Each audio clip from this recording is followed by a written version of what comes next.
Ya, baik. Bismillahirrahmanirrahim. Assalamualaikum warahmatullahi wabarakatuh. Salam sejahtera untuk kita semua.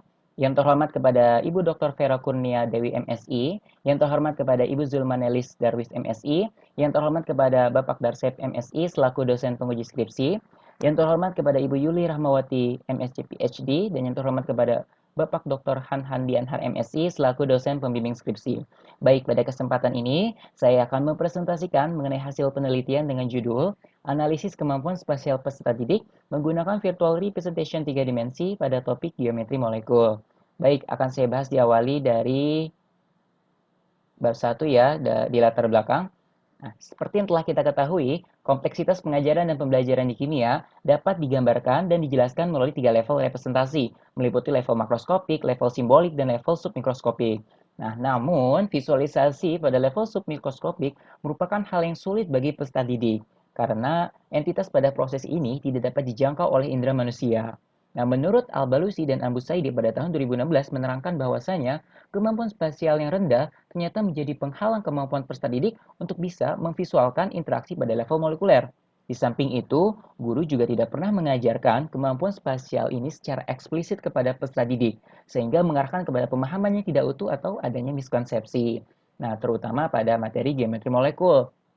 Berdasarkan penelitian yang dilakukan oleh Mustafa dan kawan-kawan pada tahun 2013 menerangkan bahwasanya peserta didik kelas 11 di SMA 1 Gorontalo belum mampu menggambarkan bentuk molekul dengan tepat dan benar. Padahal kemampuan untuk bisa menggambar itu erat kaitannya dengan kemampuan spasial. Bagaimana daya visual kita terhadap suatu objek hingga dapat dituangkan dalam bentuk gambar. Nah, mengatasi hal-hal seperti ini, peneliti menawarkan suatu solusi yakni menerapkan pembelajaran dengan menggunakan virtual representation 3 dimensi di dalam pembelajaran kimia, di mana penelitian ini menggunakan teknologi augmented reality.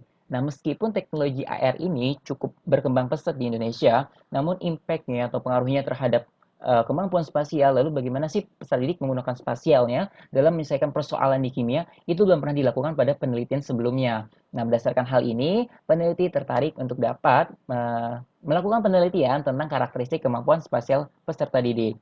Baik, sekarang kita masuk ke identifikasi masalah. Yang pertama adalah peserta didik belum mampu menghubungkan ketiga level representasi. Yang kedua adalah karakteristik dari kemampuan spasial peserta didik itu beragam. Dan yang ketiga adalah implementasi teknologi virtual representation 3 dimensi terhadap kemampuan spasial pada pembelajaran kimia belum diterapkan di Indonesia ya.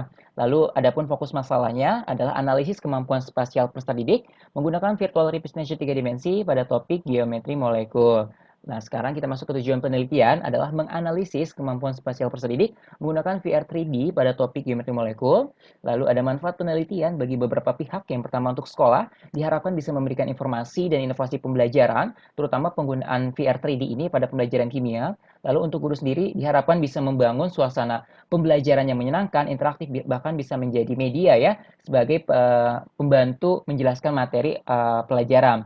Sedangkan bagi peserta didik sendiri diharapkan bisa meningkatkan prestasi mereka terkhusus pada topik geometri molekul, sedangkan untuk peneliti diharapkan bisa memberikan pengalaman, bahkan bisa memberikan wawasan ya terhadap bagaimana strategi pembelajaran yang tepat dalam mengembangkan kemampuan spasial peserta didik, terutama pada pembelajaran kimia. Baik, sekarang kita masuk ke bab 2 yang akan saya mulai dari kemampuan spasial yang dapat diartikan sebagai kemampuan untuk menghasilkan, mempertahankan, dan memanipulasi gambaran visual yang abstrak dengan baik. Adapun aspek kemampuan spasial yang telah dikembangkan oleh Lohman, jadi ada 3. Yang pertama aspek visualisasi, yang kedua ada orientasi, dan yang ketiga adalah hubungan spasial. Baik, sekarang kita masuk yang kedua adalah VR 3D. Ini dapat diartikan sebagai pemodelan suatu objek 3 dimensi ya, secara virtual dengan bantuan komputer. Nah, di mana dalam penelitian ini peneliti menggunakan turunan dari teknologi VR 3D ini yang dinamakan augmented reality. Nah, ini ada pun tampilan dari media AR yang digunakan dalam penelitian ini seperti yang ditampilkan pada gambar 3. Baik, sekarang kita masuk ke bab 3 yang akan saya awali dari tujuan ya, seperti yang tadi telah disebutkan, yakni menganalisis kemampuan spasial peserta didik menggunakan VR 3D pada topik geometri molekul. Lalu untuk tempat dan pelaksananya sendiri di SMA 59 Jakarta pada semester genap tahun ajaran 2019-2020. Lalu untuk subjek penelitiannya kelas 10 MIPA 1 ya, dengan jumlah sebanyak 36 peserta didik. Lalu untuk metodologi penelitiannya adalah kualitatif. Baik, sekarang kita masuk ke tahap penelitian. Jadi ada 3, pertama persiapan, kedua pelaksanaan, dan yang ketiga akhir penelitian. Untuk pelaksanaan penelitian sendiri, jadi ada 2 kegiatan. Pertama, tahap pembelajaran itu sendiri, yang kedua ada pelaksanaan observasi. Nah, untuk tahap pembelajaran, peneliti telah mendesain untuk bisa mengupayakan pengembangan kemampuan spasial peserdidik yang diintegrasikan dengan konten kimia terbagi menjadi 3 tahapan ya. Jadi ada engage, explore, dan explain. Baik, sekarang kita masuk ke teknik pengumpulan data. Jadi ada 5. Yang pertama wawancara, di mana peneliti melakukan wawancara selama 15 menit secara semi terstruktur kepada 9 partisipan. Lalu yang kedua ada observasi, di mana di sini peneliti ada 2 orang yang bantu untuk mengamati proses pembelajaran yang sedang berlangsung gitu.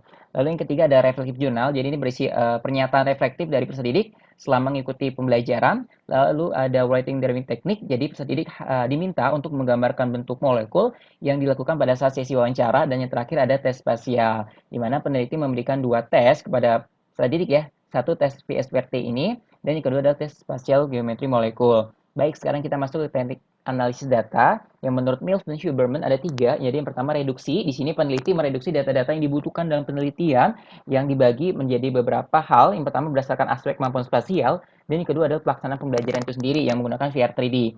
Lalu yang kedua adalah penyajian data. Jadi menyajikan data hasil reduksi. Nah, salah satunya adalah grafik level pencapaian kemampuan spasial peserta didik. Dan yang terakhir adalah kesimpulan dan verifikasi, yakni menarik kesimpulan berdasarkan olahan data pada tahap sebelumnya untuk didapatkan kesimpulan yang kredibel. Untuk memperoleh kesimpulan yang kredibel ini, peneliti menggunakan teknik keabsahan data trustworthiness dengan kriteria credibility ya atau kredibilitas. Nah, menurut Guba dan Lincoln, jadi ada 4 teknik untuk meningkatkan kredibilitas di dalam suatu penelitian. Yang pertama ada teknik prolonged engagement, jadi keterlibatan peneliti dengan partisipan. Di sini dilakukan selama 5 minggu pada bulan Januari sampai Februari.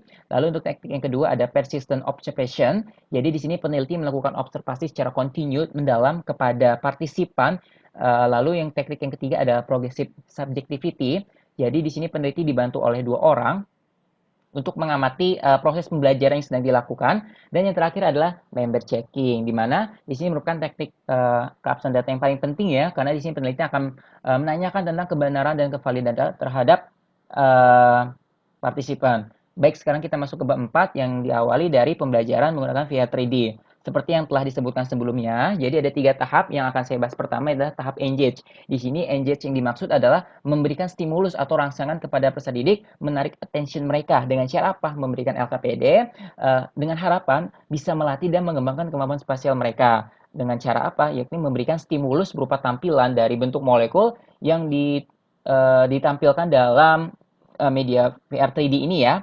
Adapun kegiatan pembelajarannya, jadi ada 4 hal. Yang pertama mereka penentuan bentuk molekul, yang kedua ada penentuan sudut ikatan, yang ketiga ada kepolaran molekul, dan yang keempat adalah penginterpretasian informasi spasial. Dan ternyata impact dari pembelajaran yang menggunakan VR 3D ini adalah membangun suasana pembelajaran yang kondusif, bahkan bisa meningkatkan antusias peserta didik sewaktu mengikuti pelajarannya seperti yang ditampilkan pada lembar observasi 1. Bahkan peserta didik sendiri itu memberikan tanggapan positif di mana mereka merasakan senang mengikuti pembelajaran ini dan mereka mengatakan mendapatkan informasi yang baru gitu, banyak sekali. Sebagai contoh seperti yang ditampilkan pada reflective journal yang pertama. Baik, sekarang kita masuk ke tahap yang kedua, yaitu tahap explore, di mana peserta didik diminta untuk mengeksplorasi informasi spasial apa saja sih yang ditampilkan ataupun yang terdapat dalam media VR 3D ini. Dan berdasarkan hasil wawancara 2, mereka merasa sekali terbantu penggunaan VR 3D ini. Mereka mengatakan ternyata untuk visual secara manual, melihat suatu objek di dalam pikiran tanpa ada alat bantu itu cukup sulit untuk dilakukan. Sehingga bisa dikatakan VR 3D ini bisa menghadirkan hologram bentuk molekul secara penuh.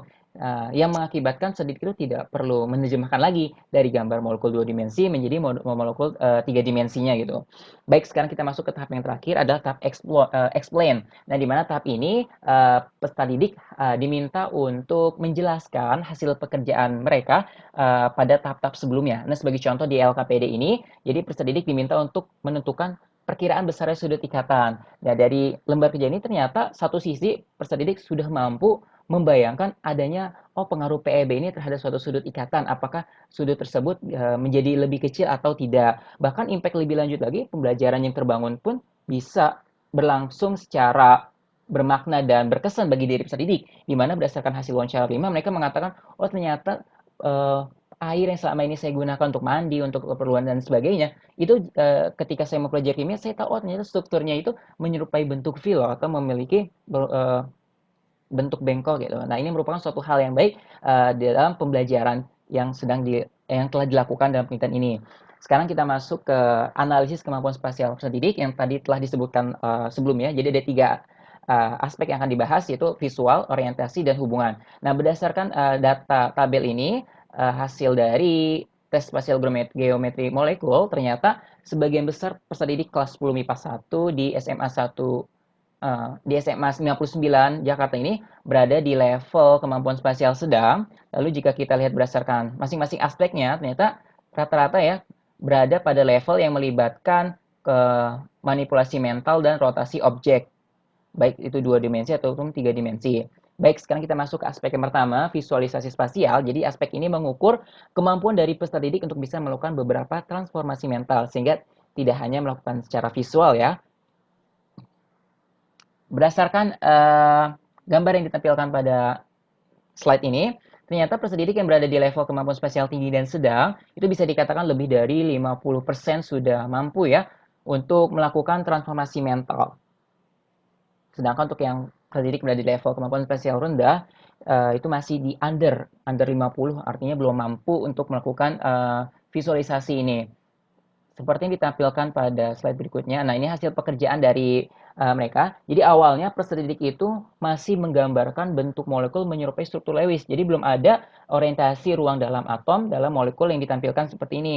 Nah, lalu setelah mengikuti pembelajaran, satu sisi mereka sudah mampu menggambarkan bentuk molekul dengan tepat dan benar. Di sisi lainnya, mereka pun sudah mampu melakukan pemberian notasi-notasi yang digunakan oleh ahli kimia di dalam menggambarkan bentuk molekul terutama pada bentuk 2 dimensi ya. Dan ini merupakan suatu hal yang baik untuk pembelajaran di kimia terutama untuk di kelas 10 di mana mereka baru pertama kali mengenal molekul ya yang lebih untuk molekul lebih dalam setelah mereka masuk ke tahap berikutnya gitu, maksudnya setelah SMP gitu ya. Dan ini berdasarkan hasil reflective journal pun mereka mengatakan, oh ternyata kemampuan spasial itu penting loh dipelajari dalam memahami bentuk molekul gitu. Nah, sedangkan untuk peserta didik yang berada di level kemampuan spasial rendah, yang membuat menilai mereka menjadi paling kecil di antara siswa-siswa atau peserta didik lainnya adalah ternyata satu sisi mereka belum memahami konsepnya, sedangkan di sisi lainnya tadi mereka mengalami kendala untuk melakukan visualisasi secara spasial seperti yang ditampilkan pada gambar 21 ini, di mana mereka diminta untuk menentukan sudut ikatan 109 derajat itu di option yang mana. Ternyata untuk menentukan sudut 109 pun mereka mengira-ngira. Berarti kan bisa dikatakan mereka sendiri itu belum bisa melihat secara visual di dalam pikiran mereka mana sih yang bentuknya tetrahedral, yang bentuknya trigonal piramid, yang bentuknya trigonal panda dan sebagainya. Dan hal ini bisa menjadi tantangan tersendiri bagi diri peserta didik yang berada di level kemampuan spasial rendah gitu. Selanjutnya kita masuk ke aspek hubungan spasial. Jadi ini merupakan aspek yang mengukur bagaimana sih kemampuan dari peserta didik untuk bisa merotasikan objek baik 2 dimensi atau 3 dimensi secara mental. Nah, berdasarkan gambar 25 ini dapat kita amati ya, ternyata sebagian besar atau bisa dikatakan keseluruhan peserta didik di 10 MIPA 1 ini sudah mampu melakukan rotasi secara mental. Nah, berdasarkan data ini, gambar 27 ditampilkan ya. Nah, ini salah satu contoh soalnya. Jadi, peserta didik diminta untuk melakukan rotasi berdasarkan pola dari gambar yang telah ditentukan sebelumnya. Oh, ternyata hasilnya mereka pun satu sisi sudah bisa melakukan rotasi, di sisi lainnya mereka sudah bisa menjelaskan, oh ternyata pada poin 3 dan poin 4 ini awalnya berada di belakang pengamat. Lalu ketika dirotasikan, posisi mereka pindah menjadi di depan pengamat atau menghadap pengamat. Dan hal ini merupakan suatu hal yang baik. Mengapa? Karena menurut Krajik dan Solveig, mereka menyatakan untuk bisa melakukan refleksi atau rotasi pada molekul 2 dimensi itu merupakan suatu hal yang sulit. Karena mereka harus membayangkan dulu di dalam pikiran mereka gitu. Bahkan berdasarkan Reflective Journal 11, mereka menyatakan walaupun mereka bingung ataupun lamban dalam memahami materi ini, namun ketika menggunakan aplikasi VR 3D ini, pemahaman mereka menjadi terbantu dalam melihat bentuk molekul secara visual ya. Baik, sekarang aspek yang ketiga adalah orientasi spasial. Jadi aspek ini mengukur bagaimana sih kemampuan peserta didik untuk bisa mengamati atau pemberian perspektif mereka terhadap suatu objek. Nah, berdasarkan gambar 30 ini dapat kita ambil sebuah ini ya, benang merah. Ternyata peserta didik yang berada di level kemampuan spasial tinggi dan sedang bisa dikatakan lebih dari 50 sudah mampu untuk memberikan perspektif mereka terhadap suatu objek gitu. Sedangkan yang peserta didik di level kemampuan spasial rendah bisa dikatakan masih belum mampu ya pemberian perspektif mereka terhadap suatu objek gitu.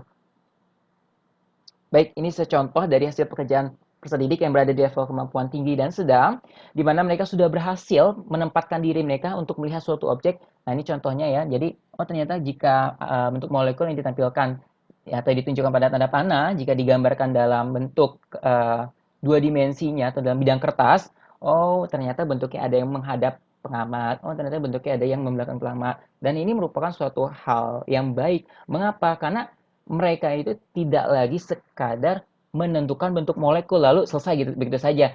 Namun tidak begitu. Mereka harus memahami juga orientasi atom yang terdapat dalam suatu molekul gitu. Bahkan berdasarkan lembar observasi 9, mereka pun sudah akrab dengan istilah notasi-notasi yang digunakan oleh ahli kimia dalam menggambarkan bentuk molekul di bidang kertas gitu. Lalu berdasarkan hasil wawancara pula, mereka pun juga udah bisa untuk memberikan reason tentang mengapa sih bentuk molekul yang dilihat dari posisi atas jadi bentuknya begini, lalu dari bentuk bawah kenapa begini gitu. Sedangkan untuk peserta didik yang berada di level kemampuan spasial rendah, nah ini hasil pekerjaan mereka. Jadi satu sisi mereka masih tersendat ya untuk memberikan perspektif mereka, mana sih yang menghadap pengamat, mana yang membelakangi pengamat, sehingga ini menjadi suatu suatu tantangan tersendiri. Jadi ternyata menurut Cooper, sebenarnya beban kognitif untuk melakukan rotasi mental itu lebih dipengaruhi dari sudut orientasi ya daripada kompleksitas objek itu sendiri gitu. Baik, sekarang kita masuk ke bab 5 yang akan saya mulai dari kesimpulan ya. Jadi kesimpulannya adalah peserta didik kelas 10 MIPA 1 di SMA 59 berada pada level kemampuan spasial sedang. Lalu implementasi VR 3D ini ternyata bisa membantu peserta didik untuk memvisualkan pada level submikroskopik. Lalu pelatihan dan bimbingan diberikan itu menghasilkan perkembangan kemampuan spasial pada berbagai aspek yang telah disebutkan sebelumnya.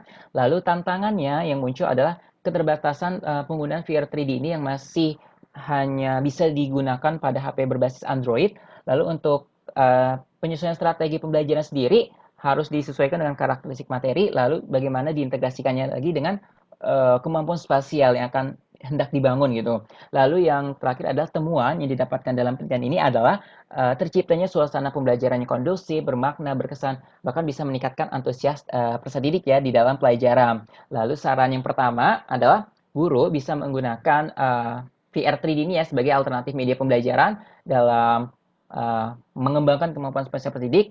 Lalu yang kedua, guru bisa menggunakan strategi pembelajaran yang telah diterapkan pada penelitian ini, yaitu ada engage, explore, dan expand dalam upaya meningkatkan kemampuan spasial mereka yang diintegrasikan dengan konten kimianya. Lalu yang terakhir adalah perlu dilakukan penelitian lebih lanjut. Jadi kemampuan spasial ini kan merupakan suatu keterampilan ya, diperoleh dari hasil latihan dan bimbingan dalam waktu yang tidak sebentar gitu. Jadi dengan kata lain, untuk bisa mempertahankan kemampuan spasial ini perlu dilakukan follow up atau tindak lanjut pada pembelajaran kimia-kimia berikutnya dengan harapan kemampuan peserta didik ini bisa berkembang dengan lebih baik lagi. Uh, Cukup sekian paparan yang dapat saya sampaikan. Kurang lebihnya mohon maaf. Wassalamualaikum warahmatullahi wabarakatuh.